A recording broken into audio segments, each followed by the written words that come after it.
পূজ্যপাদ শ্রীমৎ স্বামী প্রমেয়ানন্দজি মহারাজকে বেলুড় মঠে যে রূপ দেখিয়াছি।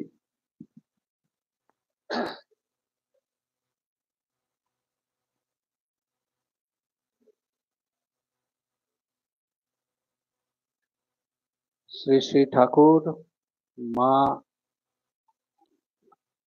স্বামীজি এবং মাস্টারমশাইয়ের শ্রীচরণে আমার ভক্তিপূর্ণ সাষ্টাঙ্গ প্রণাম নিবেদন করি। আজকে যাকে উদ্দেশ্য করে এই ভক্ত সম্মেলন এবং স্মারক বক্তৃতা, শ্রীমৎ স্বামী প্রমেয়ানন্দজি মহারাজ, তার শ্রীচরণে আমার ভক্তিপূর্ণ প্রণাম জানাই। আজকের এই অনুষ্ঠানে প্রধান বক্তা স্বামী নিত্য মুক্তানন্দজি মহারাজ, তাকে আমার প্রণাম নিবেদন করি। বেলুড় মঠ থেকে আগত স্বামী ইষ্ট সেবানন্দ এবং অন্যান্য সন্ন্যাসীবর্গ এবং এই আশ্রমের কর্ণধার স্বামী সিদ্ধেশানন্দজি মহারাজ, যিনি সবসময় কৃতজ্ঞতা পাশে আমাদেরকে আবদ্ধ করে রাখেন এইরকম মহতি যজ্ঞে সামিল হবার, তাদের সকলকে যথাযোগ্য স্থানে আমার শ্রদ্ধা এবং ভক্তিপূর্ণ প্রণাম জানাই। আর যাদের ছাড়া এই অনুষ্ঠান হয় না সেটা হচ্ছে ভক্তবৃন্দ, তাই আপনাদের যথাযোগ্য স্থানে শ্রদ্ধা নমস্কার প্রণাম জানাই। মহারাজ আগেই তার সংক্ষিপ্ত ভাষণে বলেছেন, স্বাগত ভাষণে, মহারাজ সম্পর্কে দু চার কথা। গত বছরও এই অনুষ্ঠান হয়েছিল, সেখানে আসার সুযোগ হয়েছিল। তখন স্বামী দুর্গানাথানন্দ মহারাজ, যিনি মহারাজের ব্যক্তিগত সচিব ছিলেন, ভাইস প্রেসিডেন্ট থাকাকালীন, তিনি এসেছিলেন আর আমাকেও মহারাজ সুযোগ দিয়েছিলেন। আমি আমার এই সংক্ষিপ্ত ভাষণটি এরকম ভাবে যদি ভাগ করি তিনটি ভাগে। একটা হচ্ছে মহারাজের পূর্বজীবন, পূর্বাশ্রমে যখন ছিলেন, সেটা খুবই সংক্ষিপ্ত। তারপর সংঘ জীবন, তার দুটি ভাগ, প্রথম ভাগ, মধ্যভাগ এবং তৃতীয় ভাগ। আর শেষে তিনি গুরুস্থানে গেলেন। আর শেষে এই যে আমরা ভক্তবৃন্দ আছি, ভক্ত সম্মেলনে আসি, এই সব মহাজীবন চর্চা করে আমাদের প্রাপ্তি কি, যাতে আমরা যা শুনলাম এখানেই রেখে না গিয়ে কিছুটা বাড়ি পর্যন্ত নিয়ে যেতে পারি। আমরা ছাত্রছাত্রীদের বলি টেক অ্যাওয়েজ, কি নিয়ে গেলে তুমি। আমাদের স্কুলের ছেলেমেয়েরা পড়ে সিভিক্স, নীতিকথা। নীতিকথা আমাদের শুধুমাত্র বইয়ের পাতায় নয়, ওগুলো আমাদের জীবনের সঙ্গে যুক্ত। তারই একটি উজ্জ্বল প্রতিমূর্তি হলেন শ্রীমৎ স্বামী প্রমেয়ানন্দজি মহারাজ। মহারাজের জীবন যদি আমরা অনুধ্যান করতে গিয়ে আমাকে ফিরে যেতে হয় ভারতবর্ষের স্বাধীনতা সময়কাল। 1947-এ যখন দেশ ভাগ হচ্ছে, তখন একটা অস্থিরতা ছিল ভারতবর্ষের দুটি প্রান্তে, একটি এই বাংলা আর একটা পাঞ্জাব। পূর্ববঙ্গ, পশ্চিমবঙ্গ তখন ছিল পূর্ব পাকিস্তান। তখন এই যে জাতিগত বিরোধ, অস্থিরতা, তার অনেক প্রজন্ম, হয়তো আপনারা এখানে যারা আছেন তাদের পূর্বপুরুষ, আগের মানুষরা, এ বিষয়ে তাদেরও জীবনে কিছু ঘটনা ঘটেছে। তাদের দেশ ছাড়তে হয়েছে, এদেশ থেকে অন্য দেশে যেতে হয়েছে, তাদের নিজেদের বাড়ি ঘর ছেড়ে আসতে হয়েছে ইত্যাদি। তো মহারাজের জন্মস্থান ছিল যেটা চৈতন্যদেবের স্মৃতি বিজড়িত শ্রীহট্ট জেলা, বর্তমানে পূর্ববঙ্গের, সেখানে ঢাকা দক্ষিণে একটি জায়গা সানিশাইল গ্রামে তিনি জন্মালেন 1933 সালে, যেটা বেলুড় মঠের রেকর্ড, এপ্রিল মাসে। কিন্তু পরবর্তীকালে আমরা একটা তথ্য পেয়েছিলাম, সেটা হয়তো ওটা হতে পারে তার বাড়ির পূর্বাশ্রমের তার ভাই একটা ঠিকুজি দিয়েছিলেন একেবারে শেষের দিকে। এটা হতে পারে 1931-এ, কিন্তু আমাদের বেলুড় মঠের রেকর্ড হচ্ছে 1933 সালে মহারাজের জন্ম।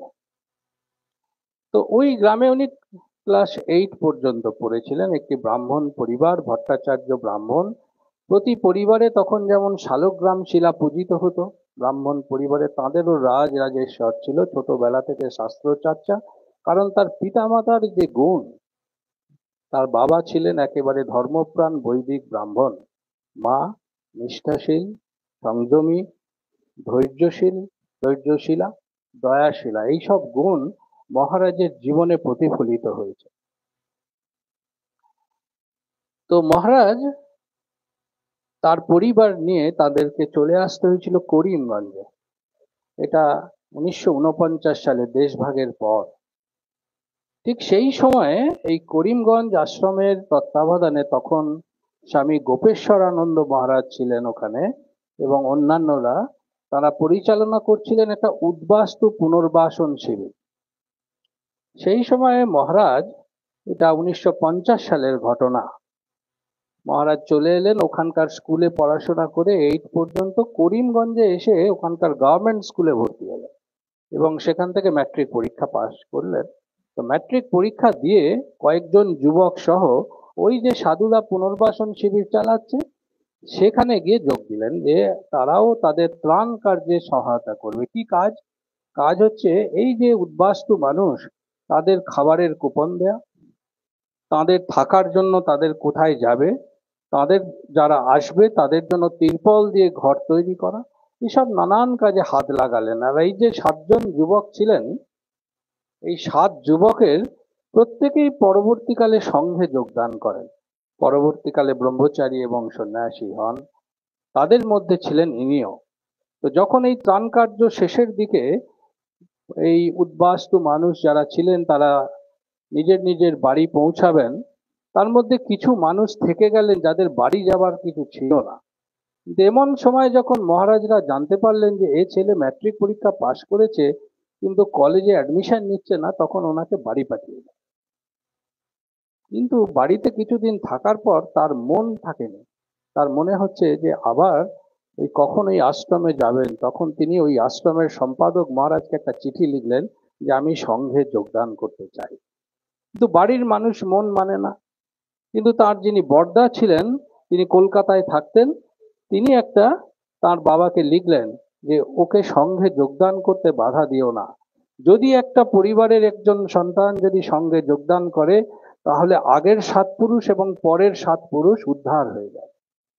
এবং তিনি আদেশ পেলেন, বাড়ির সঙ্গে এলেন। সঙ্গে আসার পরে, এটা 1951 সালে, 1951 সালে এসে আবার ওই পুনর্বাসন ত্রাণ শিবিরে গেলেন।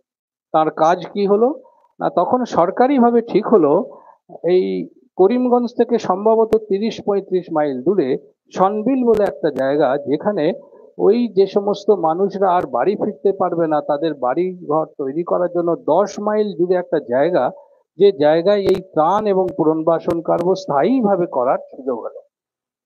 অদ্ভুত ঘটনা হচ্ছে, তখন যে ওই মহারাজরা ছিলেন তাদের মধ্যে প্রীতি মহারাজ বলে একজন ছিলেন, তাদের নৌকা করে ওই জায়গা পরিদর্শন করতে হতো। তো মহারাজ ছিলেন পাতলা, চিপচিপে, ছোট সাইজের, কিন্তু উনি হাল ধরে বসে থাকতেন নৌকার, আর দাঁড় টানতেন হচ্ছে ওই প্রীতি মহারাজ স্বামী প্রথমানন্দ। এইভাবে 2 বছর ত্রাণ কার্য চালাবার পরে তিনি এলেন শিলংয়ে।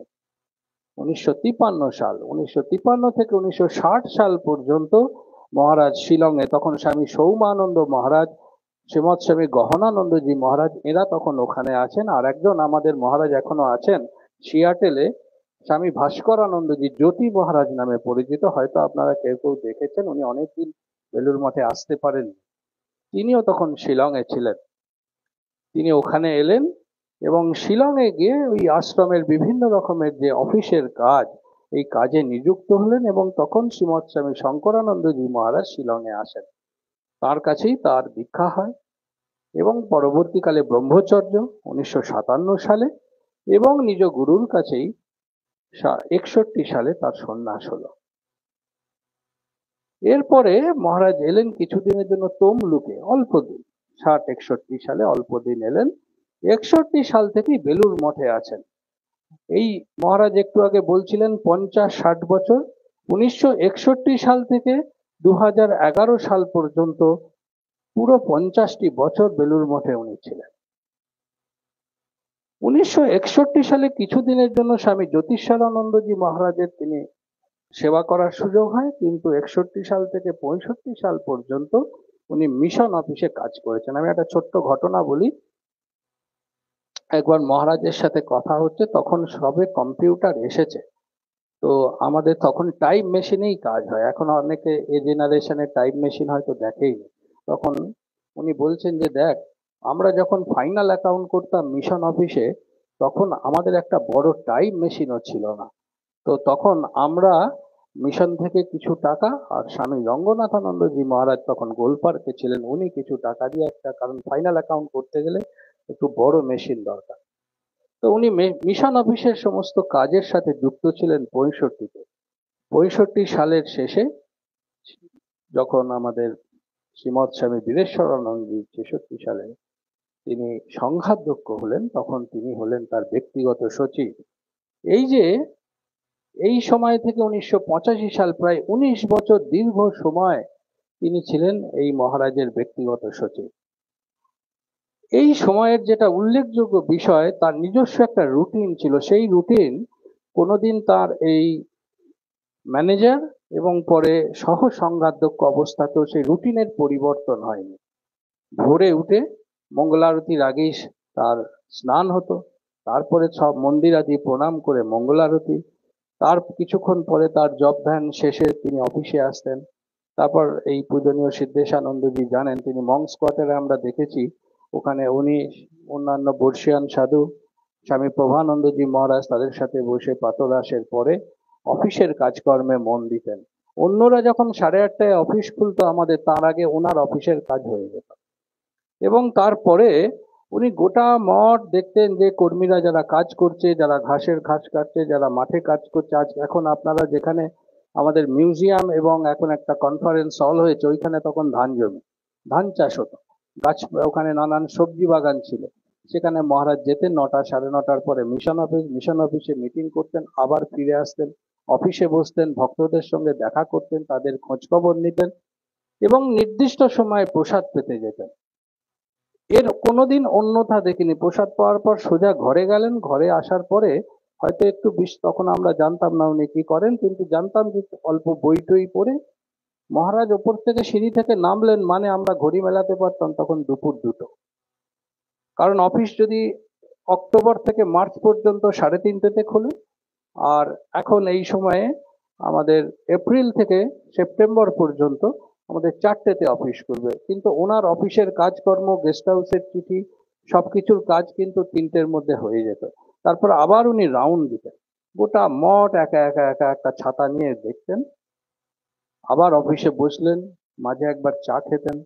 সন্ধ্যাবেলায় যেই আরতির ঘন্টা পড়লো, এবং তখন আমি এই মহারাজকে দেখেছি, বা যারা আমাদের এই কিচেন ডাইনিং হল দেখতেন, তারা যেমন চারিদিকে মাকে ধুনো দেখাচ্ছে, তেমনি ট্রেনিং সেন্টারের ব্রহ্মচারী মহারাজরা গোটা আমাদের মঠ অফিস চত্বর ওইখানে ধুনো দেখাচ্ছে। আর মহারাজ ওই স্বামীজির যে বেডরুম ওইখান থেকে আর ওদিকে আমাদের ট্রাস্টি বিল্ডিং এর দিকে উনি হাঁটা পায়চারি করছেন। যতক্ষণ কারোর সাহস ছিল না যে সন্ধ্যা আরতিতে না গিয়ে বা জপ ধ্যানে মন না দিয়ে শুধু বাজে গল্প করবে বা নানান সাংসারিক কথায় মন দেবে। এরকম একদিন ঘটেছে, সেখানে সাক্ষী ওই সন্ধ্যা আরতি চলছে, ওই সময় সন্ধ্যা আরতির ঠিক পরে উনি পছন্দ করতেন না, তখন আমাদের সব আলো অফ করে দিতে হতো, একদম মৃদু আলো জ্বলবে। সেই সময়ে কেউ অন্য কথা বলছে, তখন শুধু একটি কথা, মৃদু বাক্য ব্যবহার করতেন। কাউকে তিরস্কার করতে গেলেও তার কাছে আমাদের সাংসারিক জীবনে শেখার ছিল, কটু বাক্য কাউকে কখনো বলেনি, মৃদু স্বর, মিষ্টভাষী। তিনি বলতেন, কি রে ধর্মকর্ম সব কি উচ্ছন্নে গেছে, শুধু বলে চলে গেলেন।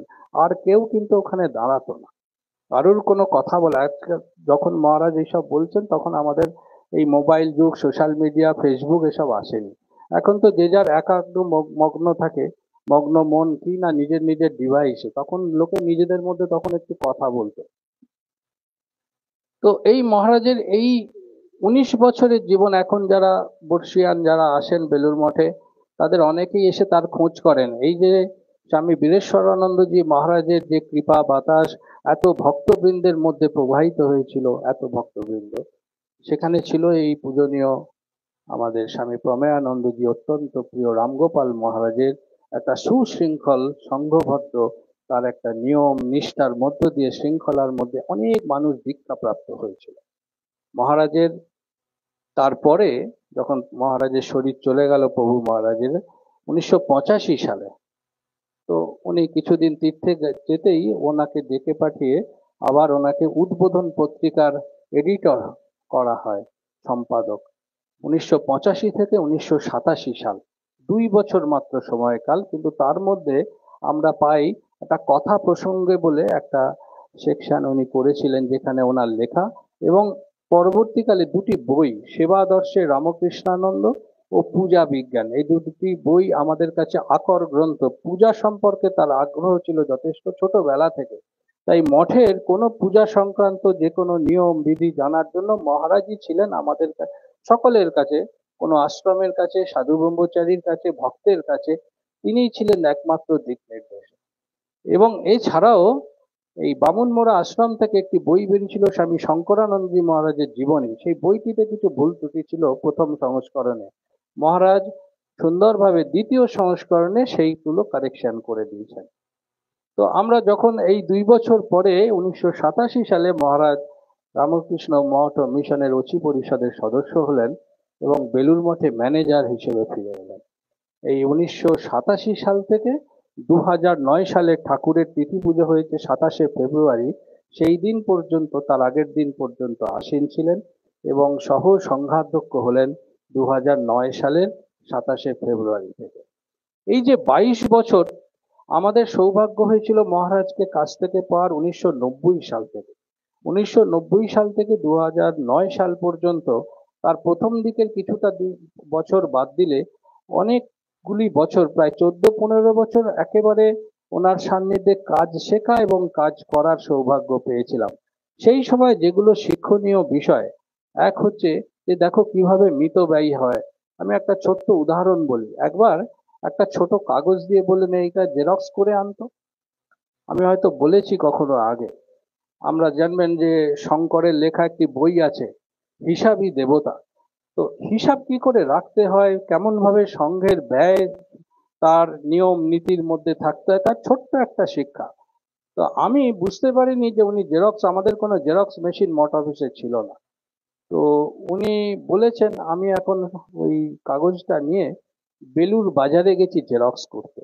তা আমার যেতে আসতে সময় লেগেছে এবং মহারাজ ভাবতেন এখনো কেন আসছি না। আসলে মহারাজ বলতে চেয়েছেন যে মিশন অফিস আছে আমাদের গেটের কাছে, ওখান থেকে জেরক্স করতে। কিন্তু আমি ওনার কথাটা বুঝতে পারি। আমি গেছি, এসেছি, দেরি হওয়াতে আসতে জিজ্ঞেস করলেন কি রে এত দেরি হলো। বললাম মহারাজ এই তো বেলুর। কোথা থেকে জেরক্স করলে? আমি বললাম যে ওই যে বেলুর বাজারে জেরক্স সেন্টার থেকে। বলে আচ্ছা গাধা, তো তোকে তো বললাম যে এখান থেকে করে আনতে। খানিকক্ষণ পরে আমি দেখলাম যে আমার কাছে একজন বিভু মহারাজ ছিলেন, মহারাজের ব্যক্তিগত সচিব, উনি একটা ছোট ভাউচার করে এনেছেন, 1 টাকার ভাউচার। 1 টাকা কিসের? বললো যে না ওই যে জেরক্সের দাম। তখন আমি বুঝলাম যে মহারাজের প্রত্যেকটা দৃষ্টি যে কোনো একটা টাকা, 1 টাকারও হিসাব রাখতে হবে। এটা আমাদের সাংসারিক জীবনে আমরা যারা ব্যয় করি, অমিতব্যয়ী কি মিতব্যয়ী, আমাদের শিক্ষণীয় বিষয়। তো এই 22 বছরের মধ্যে যেটুকু সময় কাছ থেকে ওনাকে দেখেছি, মঠের বেশ কিছু কাজ, যে কাজগুলি মহারাজের এই ম্যানেজার থাকাকালীন, তখন মূলত বেশিরভাগ সময়টাই ছিলেন, একটা বড় অংশ ছিলেন পূজনীয় স্বামী গম্ভীরানন্দজি মহারাজ তার প্রথম দিকে, মাঝখানের সময় পূজনীয় স্বামী ভূতেশানন্দজি মহারাজ প্রেসিডেন্ট ছিলেন, তারপরে স্বামী রঙ্গনাথানন্দজি মহারাজ ছিলেন, তারপরে স্বামী গহনানন্দজি মহারাজ ছিলেন এবং উনি যখন ভাইস প্রেসিডেন্ট হলেন স্বামী আত্মস্থানন্দজি মহারাজ তখন প্রেসিডেন্ট। তো এই যে 18-19 বছর ওনার সান্নিধ্যে কাজের সুযোগ, সেখানে আমরা চোখের সামনে দেখলাম মহারাজের প্রথম একটা বড় অনুষ্ঠান, যাতে তখন ছাত্র হিসেবে বিদ্যা মন্দিরে পড়তাম, আমরা অংশগ্রহণ করেছি, আবার স্বেচ্ছাসেবকের কাজও করেছি। যে স্বামীজি চিকাগো অ্যাড্রেসের 100 ইয়ার্স হচ্ছে, তখন পূজনীয় স্বামী আত্মস্থানন্দজি মহারাজ জেনারেল সেক্রেটারি, মহারাজ ম্যানেজার, পূজনীয় স্বামী ভূতেশানন্দজি মহারাজ মঠের প্রেসিডেন্ট। তো মহারাজ তখন ঘুরে ঘুরে একভাবে দেখছেন প্রত্যেকটি কাজ কি করে চলছে। আমাদের তখন সেন্টিনারি হচ্ছে চিকাগো অ্যাড্রেসে, একটা বক্তৃতা তাকে ঘিরে তার 100 বছর পালন, এ একটা ঐতিহাসিক বিষয়। তো এত ছাত্র এসছে বিভিন্ন দেশ থেকে, ট্রাইবাল কনফারেন্স হয়েছে বেলুড় মঠে, হয়তো আপনারা অনেকেই সেখানে অংশগ্রহণ করেছিলেন। তারপরে হলো 1998 সালের ফেব্রুয়ারি মাসে এই মিশনের সেন্টিনারি। 97 সালে মিশন হয়েছিল, 1897। তার অনুষ্ঠান শুরু হয় বলরাম বাবুর বাড়িতে। তার ক্লোজিং প্রোগ্রাম হচ্ছে বেলুর মঠে। 4 দিন প্রোগ্রাম, রেসিডেন্সিয়াল প্রোগ্রাম, 10,000 ডেলিগেট, বিশাল ব্যাপার। সে মহারাজ শান্তভাবে তার পরিচালনা করছেন। আমাদের দুর্ভাগ্য হয়েছিল ওই বছরে, সেই বছরই আমরা কিছুদিন পর পূজ্যপাদ শ্রীমৎ স্বামী ভূতেশানন্দী মহারাজের মহাসমাধি হয়। তাহলে তার একটা ভান্ডার আসে, ভান্ডারা আমরা জীবনে প্রথম দেখছি যে এরকম বিশাল একটা ভান্ডার, মানুষের কি আবেগ, সেটা একটা বিশাল অনুষ্ঠান। তারপরে মায়ের সার্ধ শতবর্ষ 2005, 2005-এই চলে গেলেন শ্রীমৎ স্বামী রঙ্গনাথানন্দজি মহারাজ। সেটাও একটা বড় ভান্ডার, একটা বেলুর মঠে। কারণ যখনই ভান্ডারা হয় 13 দিনের মধ্যে একই বিশাল আয়োজন করতে হয়। তা সুচারুভাবে যিনি পরিচালনা করেন, তার পরিচালন ক্ষমতা ঠিক না থাকলে এরকম বড় অনুষ্ঠান করা সম্ভব হয় না। আমরা কখনো সুযোগ হলে বলবো যে রঙ্গনাথানন্দজি মহারাজের ভান্ডারার আগের দিন এবং মধ্যরাতে এমন কিছু কিছু ঘটনা হয়েছে, মানে অকল্পনীয়, অবিশ্বাস্য, কিন্তু পরের দিন কিন্তু অনুষ্ঠানে কোনো ব্যাঘাত ঘটেনি। কি হয়েছিল কখনো সুযোগ হলে একবার বলবো। তারপরে কি হলো? তারপরে গহনানন্দ মহারাজের শরীর চলে গেল 2007। তা ওনার ম্যানেজার অবস্থায় যখন বেলুর মঠে এই 22 বছরে 4জন প্রেসিডেন্ট মহারাজের শরীর চলে যায়। তার মধ্যে চিকাগো অ্যাড্রেস হয়েছে, এর মধ্যে মিশনের সেন্টিনারি হয়েছে, তারপরে মায়ের সার্ধ শত, সব বড় বড় অনুষ্ঠান।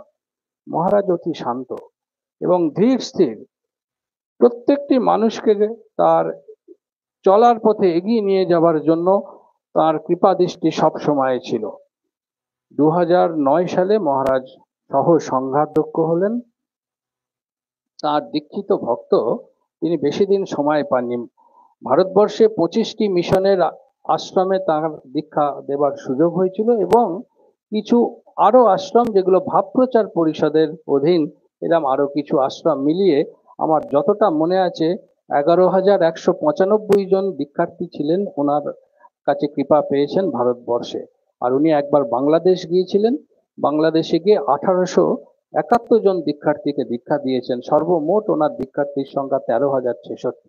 এই যে 13,066 মানুষ মাত্র 2টি বছর, তার মধ্যে ওনার দীক্ষা শুরু হয়েছিল 22শে এপ্রিল মায়ের বাড়ি জয়রামবাটিতে। সেখানে 22শে এপ্রিল 2009। শেষ দীক্ষা হয় রাজারহাটে, সেটা হয়েছে 2011 সালের 24শে মে। এই হলো ওনার দীক্ষাকাল।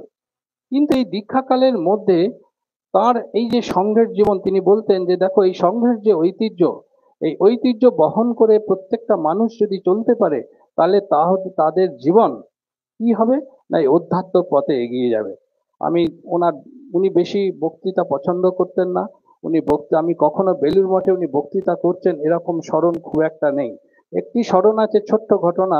সেটা এই আজকে কালী কীর্তন হবে, আমাদের প্রাচীন সাধুরা, এই যে আমাদের ঘোষক একটু আগে বললেন যে স্বামী এই যেমন আন্দুল কালী কীর্তন প্রেমিক মহারাজ, তাদের যে তাদের পরম্পরা ধরে বেলুর মঠে যে কালী কীর্তন হয়, কালী কীর্তনের সময় এখনো ঠাকুরের পাবলিক সেলিব্রেশন, যেদিন মহোৎসব হয় সেদিন কালী কীর্তন হয়, শেষ অনুষ্ঠান আমাদের মঠ অফিস প্রাঙ্গণে। সেখানে আমি দেখতাম এই প্রাচীন সাধু, পুরানো সাধুরা, তারা সবাই ওই কালী কীর্তনে বসতেন, কারণ এই মহাপুরুষ মহারাজের সময় থেকে হচ্ছে। তো ওদের যখন 100 বছর হয়, সেটা 2001 সালে, তারা অনুরোধ করে যে মহারাজ আপনি দু এক কথা বলুন। তো ওরা আমার কাছে এসেছে, কারণ এই মঠের শিল্পী যারা গান করে, প্রোগ্রাম, এগুলো আমাদের ঠিক করতে হয় অফিস থেকে। তো তারা বলছে একটু মহারাজকে বলুন না, যদি মহারাজ একটু কিছু বলে দেন ভূমিকায়। তো অনেক অনুরোধ করাতে উনি দু চার কথা তখন এখানে বললেন। 2010 সালে উনি তখন সহ সংঘাধ্যক্ষ। মিশনের প্রতিষ্ঠা দিবসে ওনার একটা সংক্ষিপ্ত ভাষণ আছে, হয়তো আপনারা পড়েছেন বা পড়বেন। সেখানে উনি ওই ভাষণে বলছেন যে দেখো যখন মিশন প্রতিষ্ঠা হলো তখন কলকাতায় প্লেগ, এবং সেই প্লেগে দুবার আক্রান্ত মানুষ, আর্ত মানুষের চিৎকার। সেখানে সেবা করছে কে না, নিবেদিতা এবং স্বামী সদানন্দজি। সেইখানে তখনকার অ্যাসিস্ট্যান্ট সেক্রেটারি শরৎচন্দ্র সরকার, সেও কিন্তু সেবায় হাত লাগিয়ে কিন্তু তারও জীবন চলে যায়। ধন্য শরৎচন্দ্র। এই হলো সংঘের প্রতি তার আনুগত্য, অর্থাৎ সংঘের কাজ করতে করতে জীবন পাত করা। শেষে একটা কথা তিনি ওই বক্তব্যে উল্লেখ করেছিলেন। কি উল্লেখ করলেন? তিনি বললেন যে দেখো, বলরাম বাবু একদিন হতাশ হয়ে স্বামী বিবেকানন্দকে চিঠি লিখছেন যে দেখো, এর তো এত কৃপা পেয়েছি, এত আশীর্বাদ পেয়েছি, কিন্তু এসব পেয়ে হলো কি? অর্থাৎ ঠাকুরকে বলছে অনুযোগের সুরে। স্বামীজিকে লিখছেন যে এত কৃপা পেলাম, এত আশীর্বাদ পেলাম, তার পদতলে থাকলাম, কিন্তু আমার জীবনে হলো কি? স্বামীজি উত্তরে লিখছেন যে দেখো, ছিলে গরু, হয়েছ মানুষ, হবে দেবতা। এটা মহারাজ উল্লেখ করছেন সে একটা চিঠি থেকে। তো আমরা মহারাজের সঙ্গে যখন যতটুকু সুযোগ পেয়েছি মিশতে গিয়ে দেখেছি তার রসবোধও ছিল। আমি একটা ছোট অন্য প্রসঙ্গ বলি। আমরা মিশনের প্রাক্তন ছাত্র, আমাদের একটা রিউনিয়ন হয়। তো রিউনিয়ন যেদিন হয়, সব বহু পুরানো ছাত্ররা আসে। 1941 সালে এই মিশন আমাদের বিদ্যা মন্দিরের প্রতিষ্ঠা, তাই সেই সময়কার যারা প্রথম ব্যাচের ছাত্র তারাও আসে। তো তিনি মজা করে আমাকে মঠে দেখলে বলতেন যে তুই এখানে ঘুরছিস, আজকে তো তোদের আদিবাসী সম্মেলন আছে না? তা আমি প্রথমে বুঝতে পারিনি আদিবাসী সম্মেলন বলতে কি বলছে। বললাম কোথায়, আজকে তো কিছু নাই।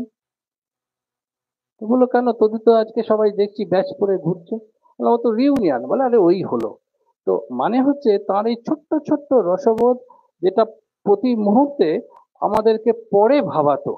তো তার একটা কথা ছিল যে দেখো, যদি সত্যি কর্মযোগ প্রসঙ্গে মহারাজ বলছেন, আপনারা মহারাজ সংক্রান্ত একটা যে ভান্ডারার সময় আমাদের যে জীবনী বই বেরোয়, হয়তো আপনাদের কাছে আছে বা সংগ্রহ করতে পারেন, আমাদের বেলুড় মঠে এখনো আছে। এখানে বলছেন যে দেখো, সত্যি সত্যি যদি কর্মযোগী কেউ হয়, কর্মযোগ অনুসরণ করে, তাহলে তাদের তো কাজ কমার কথা, কাজ বাড়বে কেন? প্রসঙ্গটার মানে হচ্ছে যে তুমি যদি বিচার বিবেচনা করে কাজ করো, নিয়মানুবর্তিতা অনুযায়ী চলো, তাহলে তোমার কাজের শৃঙ্খলা থাকবে। মহারাজ শৃঙ্খলবদ্ধ ছিলেন। এবং প্রতিদিন দেখতাম যে এই যে ব্যয় নিয়ে কথা বলছি, তখন তো পোস্টকার্ড ইনল্যান্ডের যুগ। কোনো একজন চিঠি লিখেছে, মহারাজের চিঠি লিখে দিতে হতো, বিশেষত বড় বড় অনুষ্ঠানে শুভেচ্ছা বার্তা কাকে কিভাবে সম্বোধন করতে হবে। আজকে যখন লিখতে যাই, লেখার ভাষা ওনাদের থেকে শেখা, কাকে সুচরিতাশু লিখতে হবে, কাকে প্রীতিভাজনেশু লিখতে হবে, কল্যাণীয়াশু লিখতে হবে, সেগুলো মহারাজ বলতেন। আর আমরা হাতে চিঠি লিখতাম। যদি কেউ ইংল্যান্ডে চিঠি লিখেছে, আমি হয়তো ইংল্যান্ডে আমরা উত্তর দিই, তিনি বলতেন কেন একটা পোস্ট কার্ডে লেখা যেত না? কারণ পোস্ট কার্ড হলে কম খরচ হবে। তো এরকম ছিল তার ছোট ছোট। আর এই যে আমরা অনেক সময় দেখবেন আমরা অপচয় করি, বিশেষ করে যারা এই যে কাগজপত্রের ড্রাফট লিখি, এনারা করতেন কি, ওই যে বিভিন্ন খাম, খামটা কেটে নিতেন উনি কাঁচি করে, যে খামের ভিতরের অংশে তিনি ড্রাফটিং করতেন, কোনো কাগজ নষ্ট করতেন না। তো এরকম ছোট্ট ছোট্ট অনেক শিক্ষণীয় বিষয় তাদের জীবন থেকে পেয়েছি। আমাদের মনে হয় যে দেখুন, এই যে মহাজীবন, এই মহাজীবন আমরা যারা অনুধ্যান করছি, তাতে কি হয় না, এই মহাজীবন অনুধ্যান করলে তাদের যে জীবনের থেকে শিক্ষণীয় বিষয়গুলো, রামকৃষ্ণ বিবেকানন্দ পরম্পরায় যে ভাবানুরাগীর দল আছে, তাদের জীবন, তারা যদি তারা সিঞ্চিত সুস্নাত হতে পারে, তাহলে তাদের জীবনটি আরো মধুময় হয়ে উঠবে। আর পিছনে কি থাকবে? পিছনে থাকবে এই পূজনীয় স্বামী প্রমেয়ানন্দজি মহারাজের স্মিত হাসি আর তার অকুণ্ঠ আশীর্বাদ। কারণ এই যে মহারাজদের নামে যে সমস্ত বিভিন্ন জায়গায় এই এন্ডাওমেন্ট লেকচার বা এই স্মারক বক্তৃতা হয়, এবং আমাদের মহারাজরা এবং অন্যান্য বক্তারা এসে বলেন, আমরা বক্তব্য শুনি। বক্তব্য শোনার পর একটাই হয়তো কাজ, কারণ এই সমাজে সব থেকে বড় অভাব, সেটা হচ্ছে কিসের অভাব? না, ভাবের অভাব। কি ভাব? আমাদের মূল্যবোধের ভাব। তাই এনাদের জীবন থেকে আমরা যেটা পেয়েছি, একটা এই দীর্ঘ মহাজীবন। 1951 সালে সংঘে এসেছেন, আর 2011 সাল পর্যন্ত তার একটি কথা ছিল, সংঘের প্রতি ভালোবাসা। আমি 1991 সাল সম্ভবত হবে, তখন আমি 11-12-এর ছাত্র। আমার মনে আছে একবার বর্ধমান শহরে একটা ভাব প্রচার পরিষদ, কারণ ভাব প্রচার পরিষদের প্রতি তার বিশেষ আকর্ষণ বা তার দায়িত্ব বোধ ইত্যাদি ছিল, কারণ যারা এই আশ্রম থেকে আসতেন তাদের আশ্রম কিভাবে চলবে ইত্যাদি নিয়ে তিনি নানান পরামর্শ দিতেন। তো সেই সময় বর্ধমানে একটা মিটিং এ ওনার সাথে জাস্ট ওনার সেবকের মতন গেছি। তো সেখানে উনি কিছু কথা বললেন, সেই কথার পরবর্তীকালে আরেকটা বক্তৃতা উনি দিয়েছিলেন 2005 সালে বাংলাদেশে। উনি ছিলেন আর স্বামী স্মরণানন্দজি গিয়েছিলেন সেখানে ভাব প্রচারের একটা মিটিং এ, যে দেখো, যেখানে রামকৃষ্ণ মিশন পৌঁছাতে পারে না সেইখানে এই সমস্ত আশ্রমগুলি কাজ করবে, কিন্তু তাদের ভাব হবে রামকৃষ্ণ মিশনের সংঘের প্রতি আনুগত্য, তাদের ভাব নিয়ে কাজ করবে। তাহলে এই পরম্পরা কোনোদিন যাবে না, কোনোদিন তাহলে এই পরম্পরা আদর্শ বজায় থাকবে। পূজনীয় স্বামী স্মরণানন্দজি বলছেন, একটা জায়গায় ওনার সম্পর্কে যখন একটা বই বেরোলো, সেই বইতে উনি একটা লেখায় শুভেচ্ছা বাণীতে লিখেছেন একটা জায়গাতে যে মহারাজকে দেখে তারা সবাই শঙ্করানন্দজি মহারাজের আশ্রিত ছিলেন সমসাময়িক প্রায়, যে দেখো এই গোটা মঠ নীরবে ঘুরতেন একা একা, আর মহারাজের দৃষ্টি ছিল কোনো গাছ যেন কাটা না যায়। আপনারা যারা বেলুড় মঠে যান দেখবেন একটা আম গাছ আছে, যে আম গাছটি নানান ভাবে চেষ্টা হয় যে আম গাছটিকে দাঁড় করিয়ে রাখার, ঠিক তার পাশে একটি নিম গাছ আছে।